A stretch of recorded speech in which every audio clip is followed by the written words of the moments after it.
भाई और बहनों, श्रोतागण, दर्शकगण और माताओं को हमारा नमस्कार। स्वामी जी, आपकी कृपा से हमारे एक ज्ञान का विस्तार हो रहा है। ये दुनिया क्या है, कुदरत क्या है, कुदरत की रचना क्या है, कुदरत का कानून क्या है, ये सब हम आपकी सत्संग से जानने लग गए थे। अभी तो हम सीमित अवस्था में थे, धर्म को जानते थे कि इतने दुनिया में इतने तरह के धर्म है, उसके संस्थापक है, लेकिन सनातन सत्य से हमने ये जाना कि सबके मालिक कुदरत है और वो कानून से चलती है और उसके कानून से चलने से उसकी रचना बनती है। एक ऐसा पूरे विश्व ब्रह्मांड की बात आपने बताई, उस ब्रह्मांड से आपने आर्ट ऑफ डिवीजन निकाला और उससे जो है ये सबके लिए उपयोगी हो रहा है। स्वामी जी, अब हम थोड़ी बात जो है वैश्वीकरण की बात करें, क्योंकि हमने सामाजिक बात कही और इंडिविजुअल की बात तो बहुत कही, मुक्ति के मार्ग की बात करी।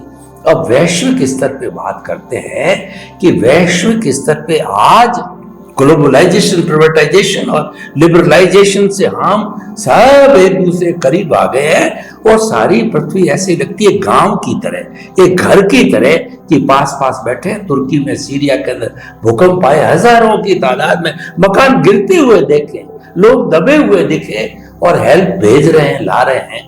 तो ये सारा जो हमारा अध्यात्म विज्ञान सनातन से रिलेटिव व्यू पॉइंट ऑफ की बात कर रहा हूं कि जब ऐसी स्थितियां पैदा हो जाए तो आप अध्यात्म विज्ञान से दुनिया के 210 कंट्री को ये बताइए कि ऐसी स्थिति कभी भी किसी भी देश में आ सकती है, तो दूसरे देशों का क्या दायित्व बनता है वसुधैव कुटुंबकम के रूप में, ग्लोबलाइजेशन के रूप में। तो वहां भी हमारा अध्यात्म विज्ञान कारगर रूप से लागू होना चाहिए। पॉइंट रिलेटिव है, लेकिन रिलेटिव आप कहते हैं दोनों को साथ लेके चलना है। तो आप बताइए कि ऐसा एक देश का दूसरे देश के प्रति क्या रवैया होना चाहिए। प्रश्न के लिए धन्यवाद। जय सच्चिदानंद।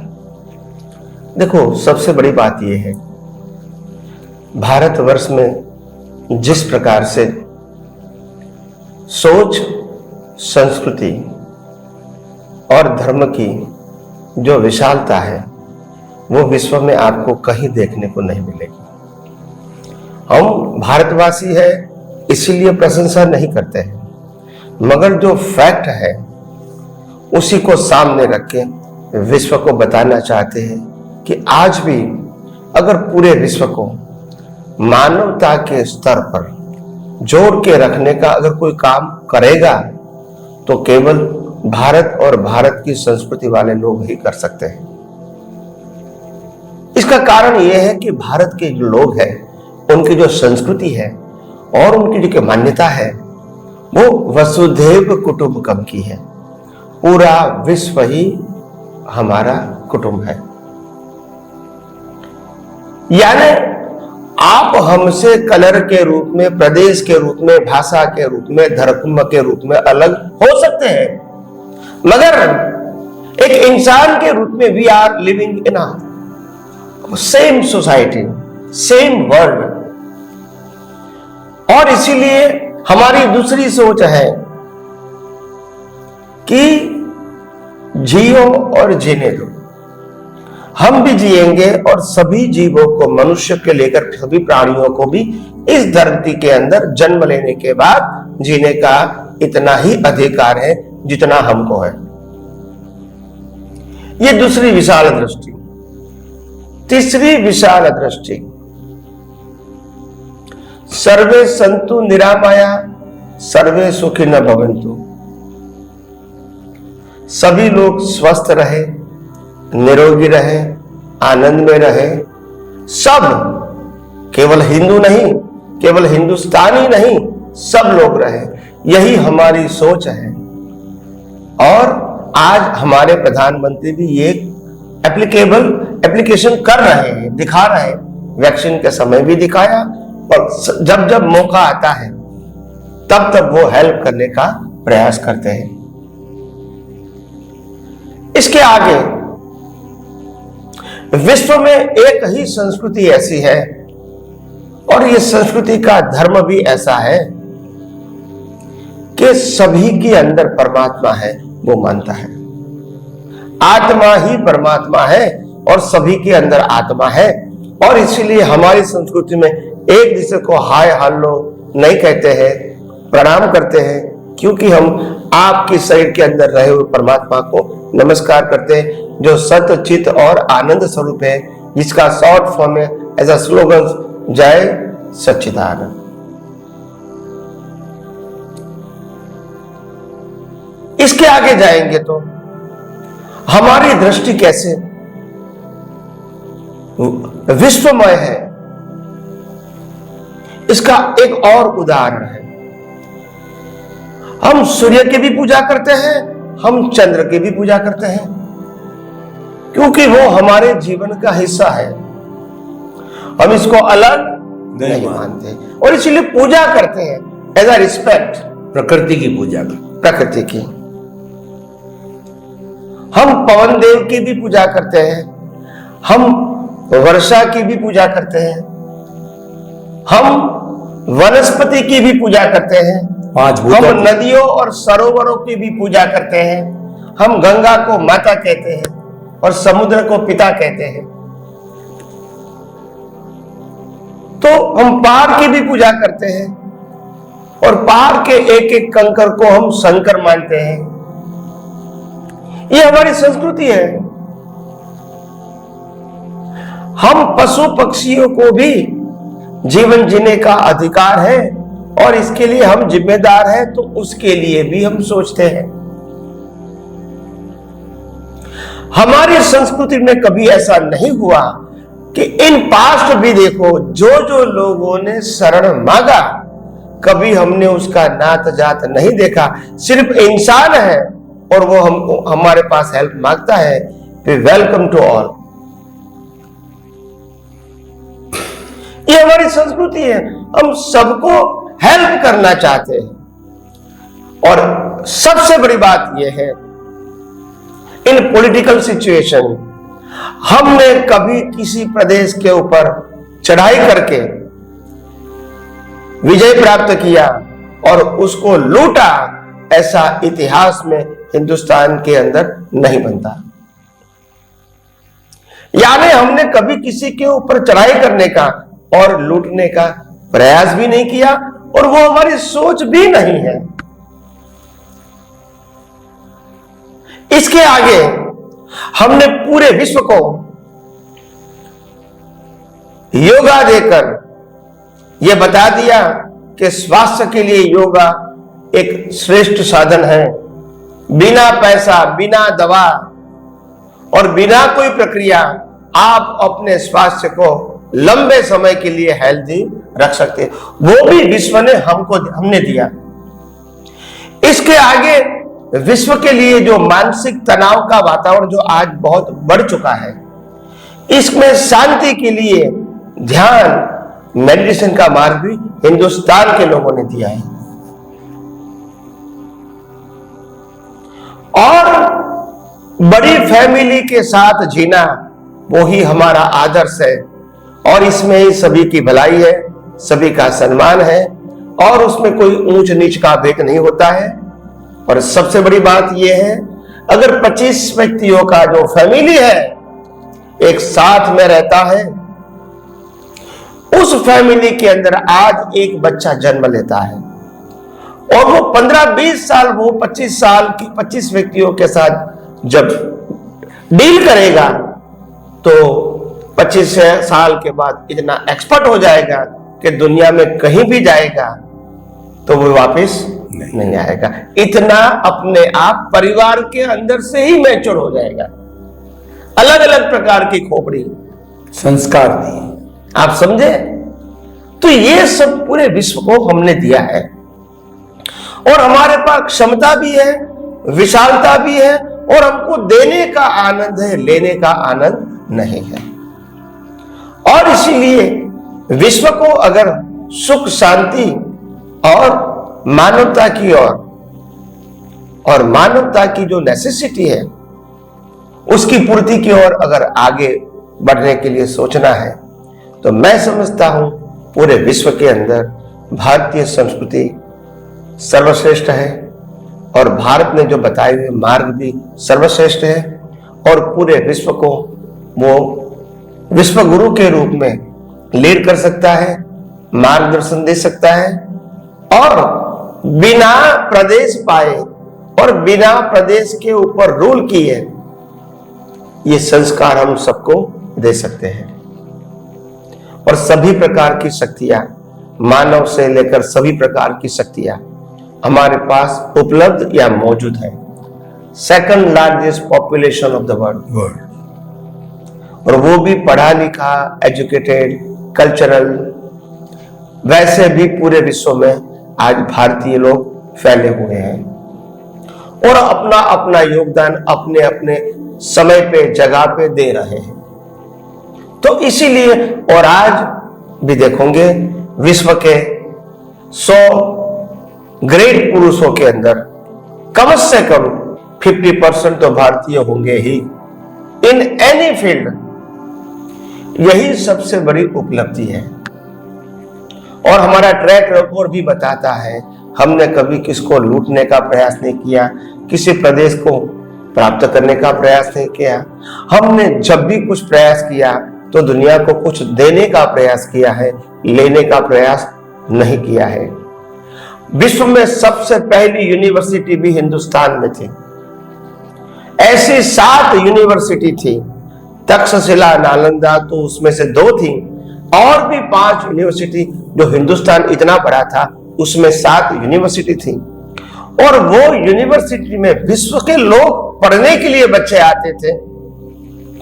और हमारी संस्कृति की महानता देखो, हमने कभी किसी बच्चे को ये नहीं पूछा कौन सा देश है, कौन सा प्रदेश है, कौन सी भाषा है, कौन सा धर्म है, कौन सी संस्कृति है, वो नहीं पूछा। आपको क्या पढ़ाई करनी है, हम आपको हेल्प देने के लिए तैयार हैं। न कभी किसी को रहने का, खाने का, पढ़ाई करने का, कपड़े का कोई भी पैसा हम चार्ज नहीं करते थे। विश्व की सबसे पहली यूनिवर्सिटी।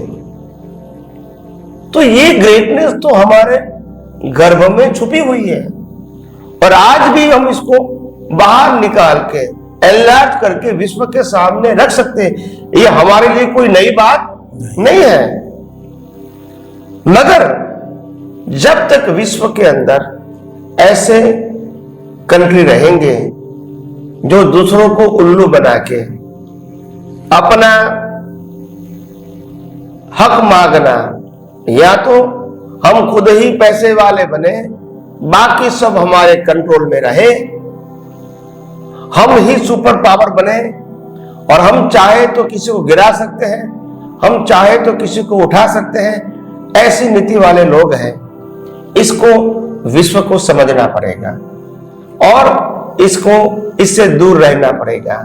और जो लोग वास्तव में विश्व के कल्याण के लिए, विश्व के मानव के कल्याण के लिए काम करना चाहते हैं, इनको आगे आने के लिए सपोर्ट भी करना चाहिए, ताकि विश्व की भलाई के लिए जो काम होना चाहिए वो होके ही रहेगा।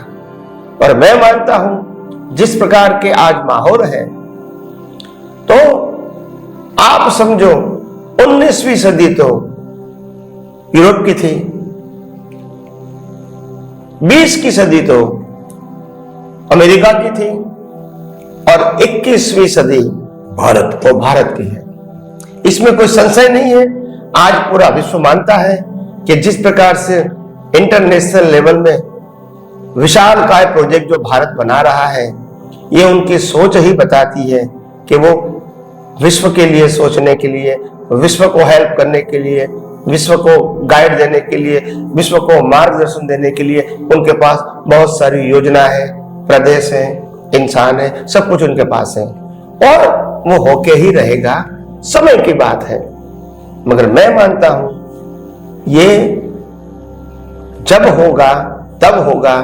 आज हम सब मिलके भावना तो कर सकते हैं कि दुनिया के सभी लोग सुख शांति से रहे, प्रेम, मैत्री, करुणा की भावना से रहे, एक दूसरे को इंसानियत से देखें, न कि नात, जात, धर्म और संप्रदाय से देखें। और इसके आगे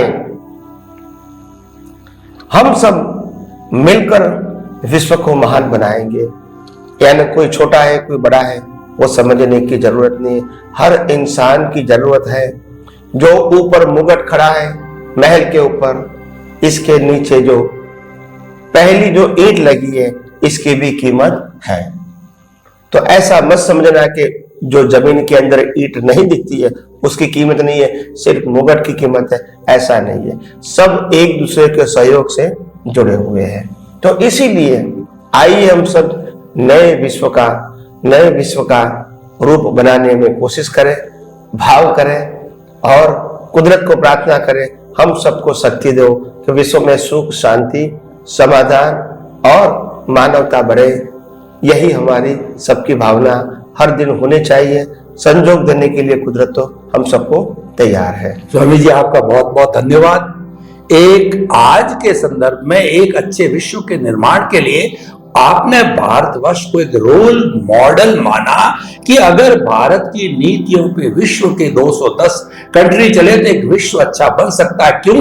हमारा पुराना इतिहास बताता है वसुधैव कुटुंबकम परस्परो गुरु जीवाराम, जियो और जीने दो। हमारा उदार मानवतावादी दृष्टिकोण और जो है हमारा निशस्त्रीकरण, हमारा पंचशील, कितनी कितनी बातें बतावे जो विश्व ने एक्सेप्ट की है। और आज भी हमारा 2 अक्टूबर को जो है वो विश्व का जो है वो शांति दिवस, अहिंसा दिवस मनाया जाता है, महात्मा गांधी का जन्मदिन। और हमारा जो योग 22 जून को है अंतर्राष्ट्रीय योगा दिवस। क्यों? कि हमने कभी भी लेने की पॉलिसी नहीं रखी, हमने तो देने की पॉलिसी रखी है। हिंदुस्तान कितना बड़ा था लेकिन टूट टूट के टुकड़े बने, हमारे भाई बने, हमको कोई एतराज नहीं। हमको तो यही है सभी मानव जितने हैं दुनिया शांतिपूर्ण सहवास करे।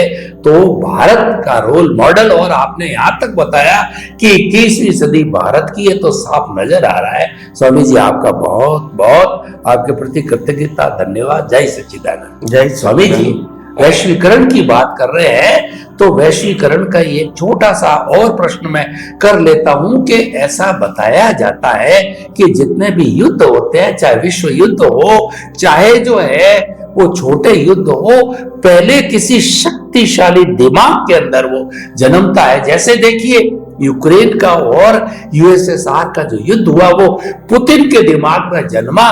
सामने तो मच्छर है और इधर डायनासोर्स है, तो क्या बड़ी बात हो गई। लेकिन मच्छर ने भी डायनासोर्स का मुकाबला किया, ये आत्मविश्वास बताता है।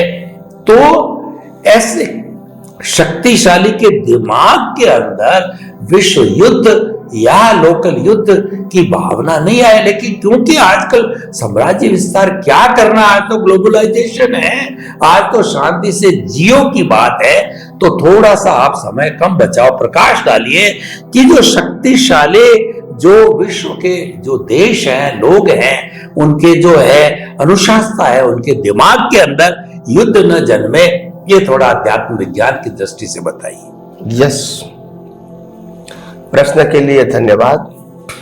बहुत सरल बात है। देखो, भारतवर्ष की जो महानता थी वो ये थी कि वो शक्तिशाली भी थे और इंसानियत वाले भी थे। हमेशा एक बात ध्यान रखना, बिना शक्ति आपको पावर नहीं मिलता है, विश्व आपका नहीं मानता है। तो शक्तिशाली होना ये सबसे पहला हमारा कर्तव्य है, मगर शक्ति का उपयोग फिर इंसानियत के लगाना ये हमारा दूसरा कर्तव्य है। मगर कमजोरी होना ये तो अच्छी बात नहीं है, आपकी सही बात भी दुनिया नहीं मानेगी। तो इसीलिए जिस प्रकार से हम आगे बढ़ रहे हैं इस भारतवर्ष के अंदर शक्तिशाली बनने के लिए, ये शक्तिशाली प्रयोग के लिए नहीं करना है। शक्तिशाली ऐसा होना चाहिए कि विश्व के कोई भी लोग हमारे सामने गलत नियत से देख भी नहीं सके और सभी लोग हमसे हेल्प मांगे और हम हेल्प देने के लिए तैयार हैं। हम पूरे विश्व को मार्गदर्शन देने के लिए तैयार हैं और इसका प्लेटफॉर्म अभी तैयार हो चुका है, हो रहा है। तो शक्तिशाली बनना ये कोई गुनाह नहीं है, मगर शक्ति का उपयोग इज मोस्ट इंपॉर्टेंट। आज जो लोग विश्व में शक्तिशाली है वो क्या करता है? छोटे छोटे कंट्री का कंट्रोल करता है, वो जब चाहे तब इसको भिखारी बना देता है, जब चाहे तब पैसे वाला बना देता है, जब चाहे तब झगड़ा करवाता है, जब चाहे तब वेपन बेच देता है। तो ये अपने स्वार्थ में खेलता है, ऐसा नहीं होना चाहिए। तो हम भारतवर्ष के लोग जो इंसानियत के नाते सभी व्यक्तियों को सुख शांति और समृद्धि मिले और अच्छा जीवन मिले, यही भावना के साथ जीते हैं और आगे भी यही भावना के साथ जिएंगे। बस इस एपिसोड में इतना ही रहेगा। जय सच्चिदानंद। स्वामी जी आपका बहुत बहुत धन्यवाद। आपने शक्ति प्राप्त करने को बुरा नहीं माना, करनी चाहिए, लेकिन उसका दुरुपयोग नहीं करना चाहिए। और भारत को एक उदाहरण बताया, हम डंडा पास में रखते हैं लेकिन डंडा मारते नहीं। हम आक्रमण करने की ताकत रखते हैं, आक्रमण करते नहीं। हम क्षमा वीरस्य भूषणम के सिद्धांत पर चलते हैं। हम वीर हैं, किसी को भी झुका सकते हैं, लेकिन हम बदला नहीं लेते हैं, बदल करके बताते हैं। हम क्षमा करने वाले व्यक्ति। ये भावना अगर विशाल जो है दिमाग शक्तिशाली जो देश है, ये अगर रखे ऐसी इतनी बड़ी उदार दृष्टिकोण, तो विश्व के अंदर कोई संघर्ष हो ही नहीं। स्वामी जी आपका बहुत बहुत धन्यवाद। कृतज्ञता। जय सच्चिदानंद। जय सच्चिदानंद।